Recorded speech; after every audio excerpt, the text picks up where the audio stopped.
제가 준비해 온 것이 또 사라졌네요. 잠깐만요. 이게 프린트를 해오면 되게 편하거든. 그러니까 이런 부분에 있어서는 편한데 그 장단점이 다 있는 것 같아요.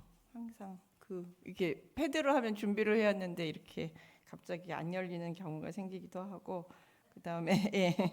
종이로 해오면 이제 종이를 잊어먹진 않는 한에서는 실수는 없는데, 그게 또 종이를 항상 버려야 하는 그 난점이 있기 때문에 모든 게 항상 좋은 거는 아닌 것 같습니다. 완벽하게 좋은 건 없는 것 같습니다. 잠깐 기도하고 시작하겠습니다. 하나님 아버지, 감사합니다. 오늘도 저희들이 주님의 말씀을 듣기에 이 자리에 모였습니다. 하나님 아버지, 저희들의 귀를 열어주시고 마음을 열어주옵소서. 주님께서 주시는, 특히 나에게 주시는 말씀을 잘 알아서 저희들이 마음속에 새기고 그 말씀대로 살아갈 수 있도록 주님 은혜 내려 주옵소서. 이 시간은 온전히 주님께 맡기우며 예수님의 이름으로 기도드립니다. 아멘. 오늘은 지난 시간에 저희는 전도서 8장을 통해서 세상이 불합리하게 돌아갔다고 생각하며 선을 행할 의지를 상실한 사람들에게 무한하신 하나님의 뜻을 유한한 인간이 다 알 수 없으니 하나님의 선하심과 그의 정의로운 통치를 믿고 오늘 하루를 행복하게 살아라 라는 말씀을 했어요. 오늘도 그 이야기와 계속 연결이 됩니다. 그래서 오늘은 전도서 8장 16절부터 어떤 사람이 통치권을 인정하는 사람인가? 통치권을 인정해야 되는데 하나님의 통치권을 인정하는 자가 누구냐? 바로 지혜자라는 것이죠. 그래서 그 지혜자가 어떻게 살아야 하는 것인지, 지혜란 무엇인지에 대해서 생각해 보려고 합니다. 오늘의 이야기는 지난 시간과 다시 연결이 되기도 하고 다음 부분과 9장과 계속 연결이 됩니다. 그래서 제가 지난 시간에 거기서 끊었어요. 8장 16절부터 9장 1절은 외해 아래 인간이 여러 가지 불합리한 문제 속에서도 이를 해결하지 못하고 다만 소극적으로 현재에 주어진 삶을 즐기며 살아야 하는지에 대한 답을 해줍니다. 왜냐하면 지난 시간에 우리 잘 모르니 그냥 오늘 하루를 행복하게 살라라고 결론을 냈잖아요. 그래서 왜 그래야 되는지 답을 줍니다. 그 이유는 하나님의 일을 인간이 다 알 수가 없기 때문이라는 것이죠. 이거 계속 나오는 이야기예요. 왜 하나님이 악인을 잘 되게 장수하게 하시는지, 왜 악인이 상을 받게 하시는지, 왜 의인은 벌을 받게 하시는지, 이 모든 문제가 하나님의 주권하에 있는 문제이기 때문에 사람이 아무리 마음을 다하고 왜 이런 불합리한 일들이 벌어지고 있는지 밤을 새워서 고민을 해도 알 수가 없다는 것이죠. 아무리 생각해도 우리는 알 수 없는 영역이라는 것입니다. 그래서 17절에서 해 아래의 일을 사람이 능히 알 수 없다고 강조합니다. 능히 알 수 없다라는 말을 여기서 3번이나 강조해요. 3번이나. 사람이 알 수 없고 사람이 애써도 알 수 없고 심지어 모든 것을 분별할 때라고 안다고 하는 지혜자도 알 수 없다. 알 수 없어요. 왜냐하면 그 모든 것이 하나님의 손에 달린 미래의 일이기 때문이에요. 인간은 현재만 알지 미래는 알 수 없기 때문이에요. 우리 계속 반복되죠. 미래는 하나님께 것이니 알 수 없는 영역이다라는 것이죠. 여기서 다시 한번 인간의 한계와 하나님의 주권성이 강조됩니다. 즉 우리가 알 수 없는 이유로 이 세상에는 여전히 불합리한 일들이 존재하는 것이고, 근데 그것도 하나님의 주권하에 일어나는 일들이라는 것이죠. 그러면서 1절에서 그러니 악인이나 의인이나 지혜자들과 그들의 행위가 모두 하나님의 손에 있다고 이야기합니다. 즉 의인과 지혜자는 하나님의 인도와 관심과 보호를 받고 있다는 거예요. 손 안에 있다는 것은 하나님이 그들을 늘 붙잡고 보호하고 계시고 그와 함께 동행하신다라는 얘기죠. 그리고 그들이 하나님의 사랑을 받을지 미움을 받을지 사람은 알 수가 없어요. 사람들은 그 사람들을 미워할 수도 있고 개인적인 견해로 미워할 수도 있고 사랑할 수도 있어요. 근데 그 사람들이 사랑하는 것과 미워하는 것이 곧 하나님의 사랑과 하나님의 미움을 뜻하는 것은 아니에요. 그렇다라는 것이죠.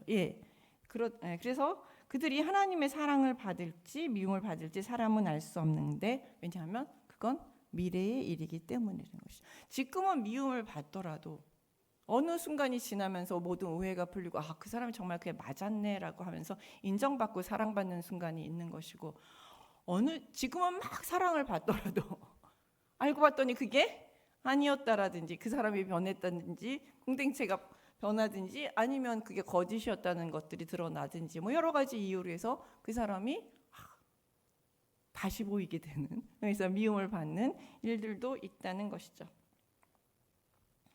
그래서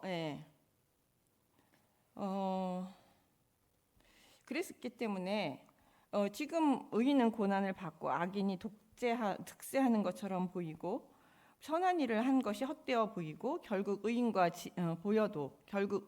지혜자의 삶을 하나님이 기억하시고 평가하시고 그에게 선한 결과를 주시기에 지금 당장 선한 일을 하는 것을 헛되다 생각하며 하나님을 원망하고 선을 행하는 것을 멈추지 말라고 이야기하는 것이죠. 미래는 하나님의 손에 있고 그 결국은 하나님이 선하게 인도하신다는 것이죠. 사실 바울도 갈라디아서 6장 9절에서 선을 행하되 낙심치 말지니 포기하지 아니하면 때가 되면 거두리라 라는 이 전도서의 말과 유사한 말을 하고 있습니다. 네, 그렇게 결국은 미래의 하나님이 그 결과를 거두십니다. 그렇기 때문에 우리는 지금 당장 눈에 보이는 결과, 사랑, 믿음, 여기에 인정, 이런 것에 너무 연연해하지 말라고 이야기하고 계속 끊임없이 의인으로서 지혜자로서 살아가라고 이야기하고 그들을 인정하라고 이야기를 하고 있습니다. 그럼 또 이제 또 다른 반론이 있을 수 있어요. 하나님의 때가 있으니 기다리라고 했는데 악한 자가 그냥 잘 살다가 죽는 것을 보면서 우리의 마음엔 또다시 의심이 생깁니다. 죽음이라는 문제를 딱 직면하게 되면, 왜냐하면 죽음은 모든 사람에게 오거든요. 근데 분명히 저 사람은 악인이어서 분명히 심판을 받을 건데 잘 살다가 죽어요. 이게 뭐지? 이런 의문들이 우리 마음속에 들 수 있다는 것이죠.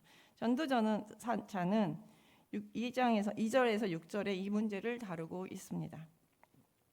2절은 5종류의 사람, 모든 사람에게 임하는 그 모든 것이 일반이라 의인과 악인, 선한 자, 깨끗한 자, 깨끗하지 아니한 자, 그 다음에 제사를 드리는 자와 제사를 드리지 아니하는 자에게 일어나는 일이 모두 일반이다. 5종류, 여러 가지 대비되는 여러 종류의 사람들이 있지만 선인, 악인, 지혜자, 지혜롭지 못한 자, 여러 사람이 있지만 결국은 일반이에요. 그게 뭐예요? 죽음이라는 것이죠. 선인과 죄인, 맹세하는 자, 맹세하기를 무서워하는 자가 일반이다. 모두 다 죽는다는 것이에요. 모든 사람의 결국은 일반이라. 이것이 해 아래서 행해지는 모든 일 중에 악한 것이니 곧 인생의 마음에는 악이 가득하여 그들의 평생에 미친 마음을 품고 있다가 후에는 죽은 자들에게 돌아가는 것이라.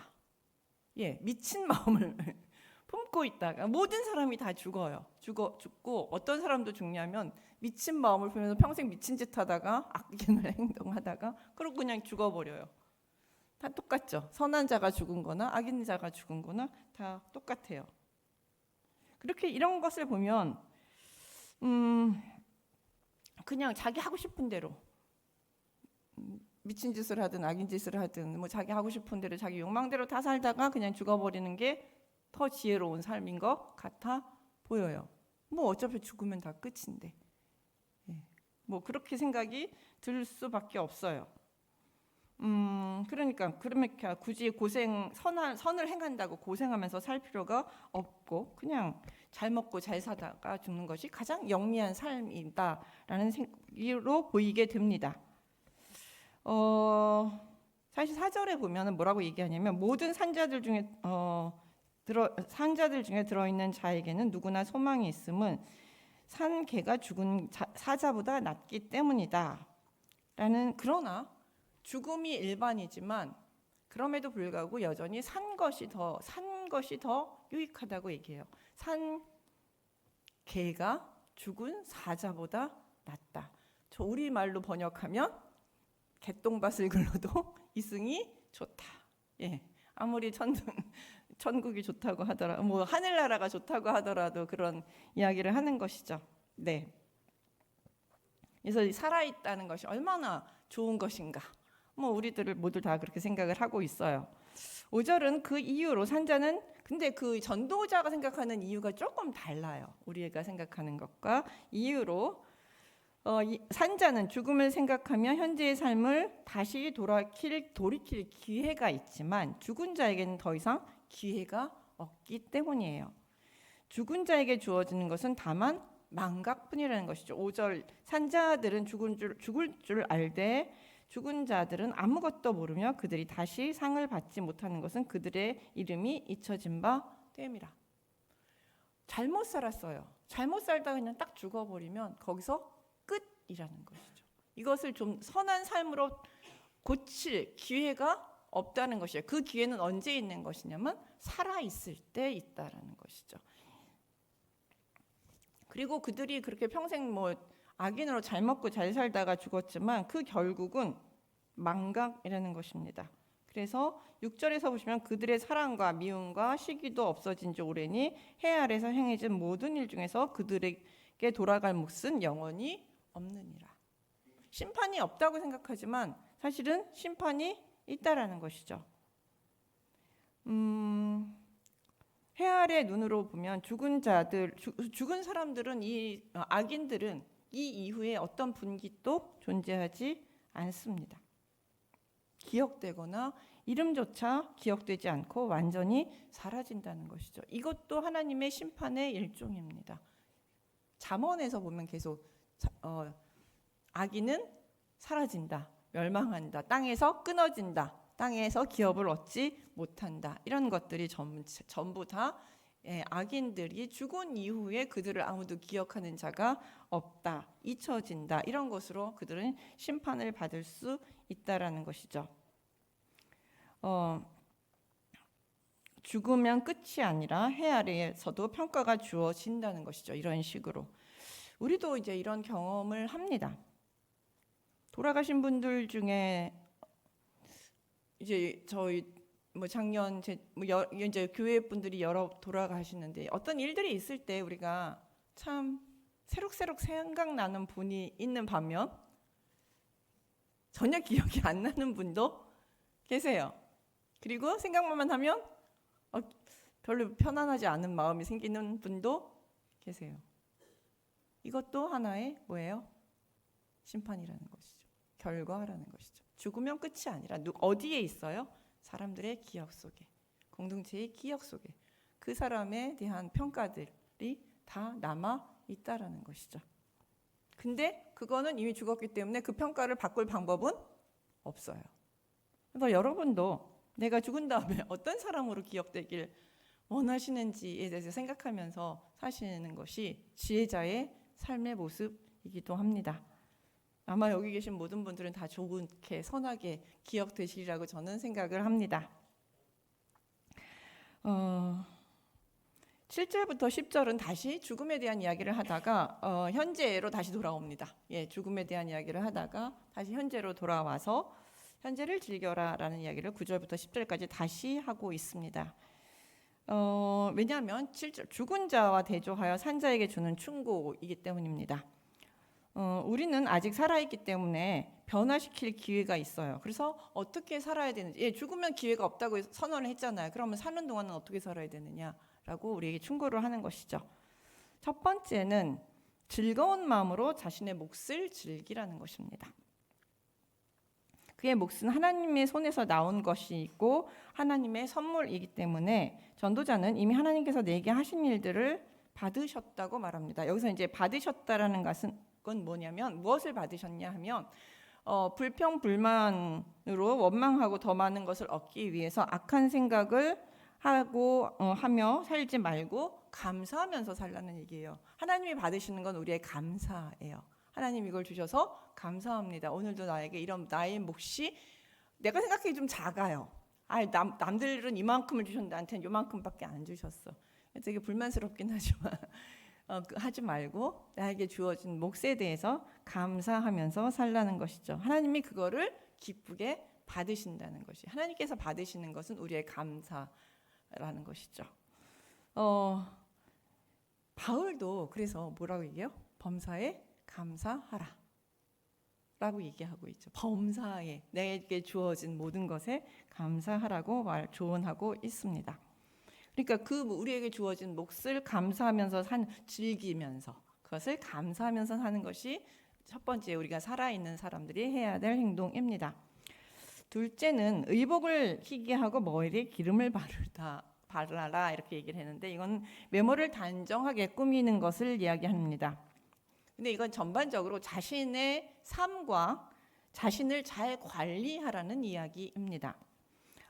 이제 왜 여기서 옷을 빨고 기름을 바르라는 얘기를 했냐면, 이제 팔레스틴 지역은 사막 건조 지역이죠. 그러다 보니까 이제 먼지도 많고 그렇기 때문에 이제 먼지가 많이 묻기도 하고 하니까 좀만 주의하지 않으면 먼지도 잘 묻고 지저분해지고 머리 같은 것도 흐트러지기 마련인데, 이런 것에 대해서 자주 빨래하고 머리에 기름도 발라서 단정히 하면서 살아가라고 예를 든 것이에요.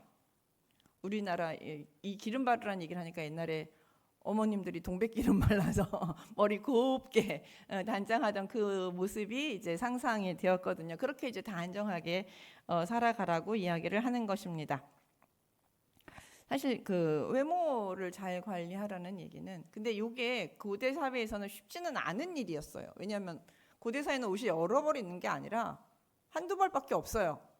한두 벌밖에 없으니까 옷을 깨끗하게 입으려면 상당히 부지런해야겠죠. 부지런한 게 삶을 잘 관리하라는 의미입니다.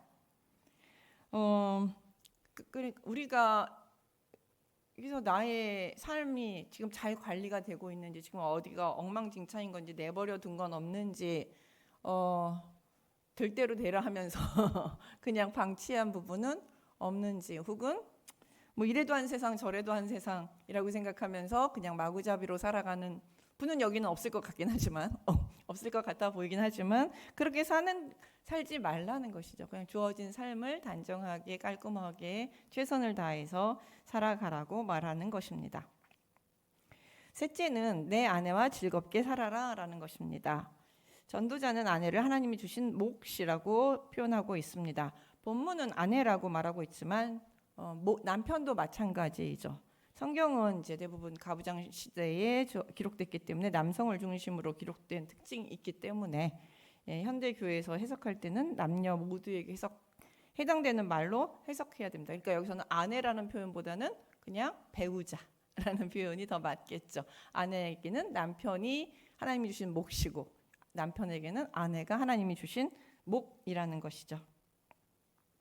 그러므로 우리는 삶에서 배우자와 서로 맞추며 이해하고 즐겁게 살려고 노력하는 것이 현재를 열심히 살아야 할 의무 중에 하나라는 것이죠. 그렇게 살라고 우리에게 조언하고 있습니다. 열심히 즐겁게 살기 위해서 노력을 해야 되는 것이에요. 그냥 즐겁게 사라지는 건 아니에요. 즐겁지 않을 때가 더 많잖아요. 꼭 얼굴만 보면 행복한 시절은 다들 지났기 때문에 노력이라는 걸 해야 되는 것이죠. 그렇지만 또 더 인생이 다양한 면이 있어서 배우자가 있을 수도 있고 없을 수도 있어요. 있었다가 없어지기도 합니다. 그러면 뭐냐? 배우자가 없는 분들은 이런 노력을 할 의무가 사라진 거예요. 이제 사라졌어요. 그러니 이제 어떻게 하면 됩니까? 혼자서 즐겁게 잘 살아가면 됩니다. 혼자서 즐겁게 어떻게 하면 인생을 보람되게 살아갈 것인가에 대해서 노력하는 것이 그에게 주어진 몫이라는 것이죠. 내가 배우자에게 할 의무와 몫은 다 했기에 나는 이제 나의 삶에 대해 충실하게 살아가는 것이 그에게 주어진 몫이라는 것이죠. 어쨌든 즐겁게 살면 됩니다. 누구와 함께든 하나님이 주신 삶에 대해서 행복하게 사는 것이죠. 넷째는 주어진 일에 최선을 다하라는 것입니다. 같은 맥락이에요. 계속 우리에게 주어진 삶에 대한 최선을 다하는 것. 이런 수고는 현재를 살고 있는 산자에게만 있는 것이며 죽은 자에게는 이런 수고가 없습니다. 우리가 하루가 아침에 일어났을 때 힘든 날도 많습니다. 오늘 또다시 새로운 날이 시작됐네가 즐거울 때도 있지만 오늘 또다시 새로운 날이 시작됐네라고 하면서 오늘 또 어떻게 살아야 되지라고 하면서 고통스러울 때도 있어요. 이런 수고가 더 이상 없었으면 하고 생각할 때도 있습니다. 하지만 오늘 현재의 수고는 살아있음에 대한 징표입니다. 내가 살아있기 때문에 이런 수고를 하는 것이지 죽은 자에게는 이런 그 수고가 없습니다. 전도자는 스올은 모든 죽은 자가 가는 곳으로 모든 삶의 끝, 그쪽 비생명의 공간으로 선악 개념 공간이라고 말을 하고 있습니다. 10절에 보시면 내 손이 일을 얻는 대로 힘을 다하여 할지니라. 내가 장차 들어갈 스올에는 일도 없고 계획도 없고 지식도 없고 지혜도 없습니다. 우린 죽으면 모든 사람이 죽고 그럼 죽으면 스올에 갑니다. 그런데 거기는 아무것도 없다는 것이죠. 이 수고도 지혜도 이런 고민도 없어요. 뭐가 지혜인지 뭐가 올바르게 사는 것인지 어떻게 살아야 할지에 대한 고민도 없어요. 그냥 수고도 없고 아무것도 없습니다. 즐거움도 없습니다. 아무것도 없는 사상을 스올이라고 하는 것이죠. 여기서 이제 전도자가 말하는 스올은 우리 신약에서 말하는 지옥 개념과는 좀 다릅니다. 그냥 모든 죽은 자가 가는 곳이에요. 그래서 구약에서는 보통 이 스올에 사람 죽으면 다 가고 그곳에서 잔다라고 표현해요. 자고 있다, 잔다. 아무것도 하고 있지 않다라는 곳이죠. 근데 이제 전도자는 이제 12장 14절을 보면 14절 마지막에 하나님이 모든 행위와 모든 은밀한 일을 선악간에 심판하신다는 말을 하고 있어요. 그렇기 때문에 사후에 심판이 있을 것이라는 것을 인정합니다. 그냥 모든 사람이 그냥 끝까지 스올에만 있다라고 말하는 것이 아니라 그 죽음 이후에 심판이 있을 것이라고 이야기를 하고 있습니다. 그러니까는 그러므로 스올은 심판받기 전에 죽은 자들이 가는 곳으로 보면 될 것 같습니다. 이게 이제 구약에는 이게 명확하지는 않아요. 그렇지만 우리가 신약과 그 전도자들이 주는 이런 단서들을 우리가 모아서 생각해 보면 스올은 죽은 자들이 가는 곳이고 심판받기 전에 있는 곳이고 심판이 그 후에 있을 것입니다. 그래서 결국 현재 우리의 교리는 죽음과 함께 바로 그러나 지금 우리의 교리는 이것과 조금은 다르죠. 또 어떻게 되냐면 현재 우리의 교리는 죽음과 함께 바로 심판을 받고 천국에 이르기에 구약의 사후관과는 조금 차이가 있습니다. 이거는 교단마다 좀 틀리고요, 교리마다 좀 틀리고요, 그 학자들마다 조금씩 틀려요. 그래서 어디는 지금 낙원에 있다고 얘기하는, 죽으면 낙원에 있다가 천국으로 간다고 이야기하기도 하고 심판은 나중에 예수님이 재림하신 다음에 있을 것이다, 뭐 이렇게 이야기하는 곳도 있습니다. 그러니까 다양한 그 사후관이 존재를 하지만 분명한 것은 죽고 죽음 위에는 심판이 있다. 그리고 그래서 천국과 최종적으로 천국과 지옥에서 우리가 영원한 삶을 산다. 이 부분은 반하지 않는데 그 중간 단계에 대해서는 여러 가지 이견들이 좀 있기는 합니다. 사실 이 부분이 이견이 있을 수밖에 없는 게 성경도 명확하게 이야기하고 있지 않고 또한 우리가 죽어야 하는 문제이죠. 죽어야 하는 문제이기 때문에 정확히 과학적으로 사실적으로 무엇인지 알기는 어려운 신비의 영역이기 때문에 우리가 다양한 추측과 이론을 가지고 이럴 것이다라고 생각을 합니다. 그렇지만 저는 저희 부모님들이 이제 돌아가셨잖아요. 그러니까 저희 부모님은 지금 천국에 계실 것이라고 믿습니다. 저희 부모님들은 지금 이미 모든 심판을 끝내고 천국에서 편안하게 계실 것이라고 저는 믿고 살고 있고, 저도 죽으면 바로 천국에 갈 거라고 생각을 하고 있습니다. 여러 가지 복잡한 이론은 있지만 그러나 여러분들 저나 여러분은 그렇게 믿으시면 좋겠습니다. 그렇게 하면서 저희들은 살아가고 있습니다. 그것이 여기서 전도자가 강조하는 것은 죽으면 아무것도 할 수 없으니 살아있는 지금 최선을 다하라고 말하는 것이죠. 그러니까 심판이 없다는 것도 뭐 그런 의미가 아니라 죽으면 끝이다. 아니, 죽으면 우리가 삶을 바꿀 수 없다라는 사실을 강조하기 위해서 스올이라는 죽음이라는 이야기를 자꾸 끌어오고 있습니다. 11절 12절에서는 다시 한번 그 헤아려야 불합리한 상황들에 대해서 언급합니다. 계속 전도자는 우리에게 그 왔다 갔다를 해요. 죽음에 갔다가 삶에 갔다가 합리적인 모습 이렇게 살라고 얘기했다가 다시 불합리한 이 세상에 대해서 이야기해요. 왜냐하면 그래 이렇게 살아야지 딱 이게 마음 먹고 했다가 또 세상을 보면 어때요? 흔들리잖아요. 불합리하잖아요. 네, 그것에 대해서도 묵과하지 말라는 것이죠. 내가 다시 헤아려서 보니 빠른 경주자들이라고 선착하는 것이 아니며 용사들이라고 전쟁에 승리하는 것이 아니며 지혜자들이라고 음식물을 얻는 것도 아니며 명철자들이라고 재물을 얻는 것도 아니며 지식인들이라고 은총을 입는 것도 아니니 이는 시기와 기회는 그들 모두에게 임함이라.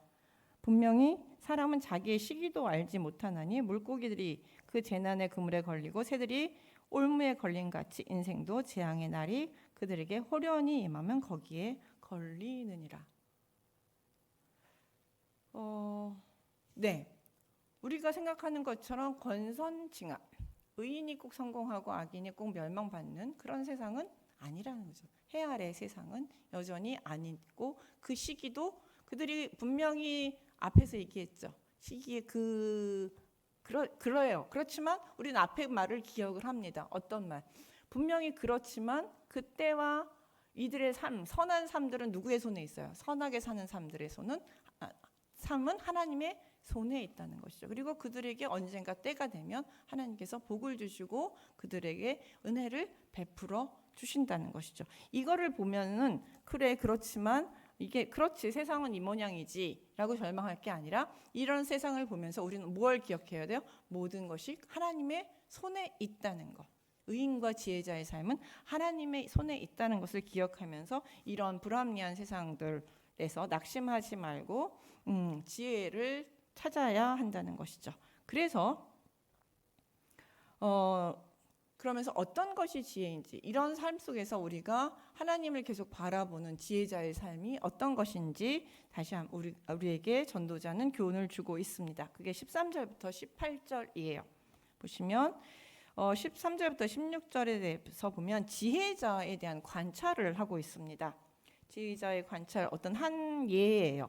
어떤 예가 있느냐 하면 참 본이 크게 여긴 것이 있는데 작고 인구가 많지 않은 어떤 성읍에 작군 큰 왕이 와서 그것을 에워싸서 큰 흉곽을 쌓고 치고자 해요. 작은 것과 큰 것, 큰 왕, 큰 성벽. 근데 그 가운데 작은 성읍 가운데 누가 있었어요? 가난한 지혜자가 있었어요. 근데 그 지혜로 그 성읍을 건졌어요. 그러니까 큰 왕과 큰 성벽을 누가 이긴 거예요? 작은 성읍에 있는 가난한 작은 지혜자가 이겼다라는 것이죠. 이게 지혜의 힘이에요. 지혜가 있는 자는 근데 그러나 그 가난한 자를 기억하는 사람은 없다. 근데 우리가 그 작은 것에 대해서 이렇게 해서 지혜가 되게 큰 힘을 발휘해요. 지혜는 원래 이런 큰 힘이 있는 거예요. 근데 사람들은 이 지혜의 힘을 그렇게 믿지 않는다는 거죠. 별로 신뢰하지 않는다는 거죠. 아니면 지혜를 우습게 한다는 거죠. 왜냐하면 그러나 가난한 자를 기억하는 사람은 없었다. 그 사람 때문에 이겼는데 기억하는 사람이 없어요. 그러므로 내가 이르기를 지혜가 힘보다 나으나 가난한 자의 지혜가 멸시를 받고 그의 말들을 사람들이 듣지 아니하는구나 라고 한탄을 합니다. 참 안타까워해요. 지혜는 하나님께서 우리에게 주신 힘이고 우리가 삶을 살아갈 수 있는 유용한 수단이에요. 그 무엇보다 강력한 힘이 될 수 있습니다. 그렇지만 우리는 그 지혜를 종종 무시한다는 것이죠. 보면 참 보잘것없어요. 왜 저렇게 살지? 비루해 보이기도 하고 너무 겸손하다 보니까 멋있어 보이지 않아요. 일단 멋있어 보이지 않아요. 지혜를 그렇게 가난한 지혜자는 멋있어 보이지 않습니다. 돈 많은 지혜자는 좀 멋있어 보일지 모르겠는데 오히려 큰 힘 있는 왕이 더 멋있어 보이겠죠. 그러니까 이죠. 그러나 17절과 18절이 결론입니다. 조용히 들리는 지혜자의 말들이 우매자들을 다스리는 자의 호령보다 나으니라. 지혜가 무기보다 나으니라. 그러나 죄인 한 사람이 많은 선을 무너뜨리게 하는도다라고 얘기합니다. 한다라고 이야기합니다. 즉 조용히 들리는 조용히 들리는 지혜자의 목소리, 가난한 지혜자의 목소리가 되게 유익해요. 되게 좋은 말들이에요. 이 말을 따라 사는 게 참 중요해요. 근데 사람들은 그 말을 보다는 우매한 자들을 다스리는 자의 호령, 그러니까 우매한 자의 우두머리예요. 이게 우매한 자의 우두머리의 호령이라고 번역하는 게 정확합니다. 우매한 자의 우두머리가 큰 소리로 외치는 소리에 사람들은 더 혹하다는 것이죠. 더 잘 듣는다는 것이죠. 세상에 널리 퍼진 이야기가 더 우리의 마음을 끈다는 것이죠. 성공한 사람들의 이야기가 우리의 마음을 끈다는 것이죠. 요즘 미인은 누구인지 아세요? 요즘 미인, 젊은 사람들에게 위인, 최고의 위인 워렌 버핏. 위인의 바늘에 들어갔어요. 왜요? 돈을 진짜 많이 벌었잖아요. 그의 말을 듣기 위해서 밥 한 끼를 먹는데 돈을 어마어마하게 쓴다고 하더라고요. 네, 최고의 위인이에요. 그런 사람의 말을, 성공한 사람, 힘 있는 사람, 권력자들의 말을 듣기 위해서 우리는 애를 쓴다는 것이죠. 지혜자의 말은 듣지 않는다는 것이죠. 그러나 그들이, 이 지혜자들이, 사실 이 전도자는 얘기합니다. 이 지혜자들이, 힘없는 지혜자들이, 가난한 지혜자들이, 조용히 말하는 지혜자들이 세상을 지키고 있는 힘이라고 이야기합니다. 이들이 세상을 지키고 세상을 좀 더 나은 세상으로 만들어가고 있는 인물들이라고 말을 합니다. 우리가 이 예가 있어요. 사실 소돔과 세상을 지키는 사람이 누구냐라고 할 때 소돔과 고모라가 왜 무너졌나를 생각해보면 바로 알 수 있습니다. 소돔과 고모라가 왜 무너졌죠? 악인이 많아서. 맞긴 맞아요. 악인이 많아서 무너졌어요. 근데 의인 10명이 없어서. 그 악인은 어딘지든지 있어요. 언제든지 존재해요. 어디든지 존재를 해요. 그렇게 되면 악인이 존재한다고 해서, 악인이 많다고 해서 하나님께서 거기를 다 무너뜨리면 세상에 안 무너질 곳은 없겠죠. 근데 그곳이 안 무너지는 이유는 뭐예요? 그곳에 의인 10명이 있어서, 지혜로운 사람 10명이 있어서, 그리고 그 지혜를 따르는 몇 명의 사람이 있어서 그것이 안 무너지고 지탱되고 잘 갈 수 있다라는 것이죠. 네. 그래서 이 지혜자들의 말을 따르는 것이 참 중요하고 우리가 지혜롭게 살아가는 것이 참 중요하다고 이야기합니다. 이렇게 막 여기서 얘기를 딱 끝내면 좋은데, 그런데 세상은 악인 때문에 망하는, 악인이 그런 지혜를 망가뜨리고 세상을 망가뜨리는 것 같다라고 하면서 한탄하면서 이야기를 끝내고 있습니다. 이게 참 여기서 왜 이렇게 이야기를 끝내느냐? 안타까움이 묻어 있어요. 지혜대로 살면 참 좋은데 그렇지 못한 것 같아. 너무 안타깝다. 제발 그렇게 살지 않았으면 좋겠다라는 것을 이 사족처럼 달려있는 죄인 한 사람이 많은 선을 무너지게 하는구나 라고 한탄하면서, 그렇게 살지 말고 우리 모두 지혜롭게 삽시다. 지혜롭게 삽시다 라고 이야기를 하고 있습니다. 그러므로 우리는 이런 전도자의 안타까운 마음을 이해하고 무엇이 지혜인지 분별하며 좀 더 지혜로운 삶을 살아갈 수 있기를 기원합니다. 그것이 전도서를 통해서 우리에게 주시는 하나님의 말씀이라고 생각합니다. 지혜를 분별하라. 이것이 오늘 우리에게 하나님께서 주신 말씀이라고 생각합니다. 기도하겠습니다. 하나님 아버지 감사합니다. 저희들이 주님의 지혜, 즉 하나님의 말씀의 가치를 얼마나 가치 있다고 생각하는지요. 그것이 성을 구할 수도 있고 세상을 구할 수도 있고 우리의 삶을 풍족하게 할 수도 있고 세상을 변화시킬 수도 있는 것입니다. 그러나 저희들이 그 힘이 너무 작다고 생각하고 세상의 힘에 굴복하여 별 볼 일 없다고 생각하면서 살 때가 참 많습니다. 이런 어리석은 저희들을 용서해 주시고 지혜가 무엇인지 발견하고 그 지혜대로 살아갈 수 있는 지혜와 용기를 허락하여 주옵소서. 예수님의 이름으로 기도드립니다. 아멘.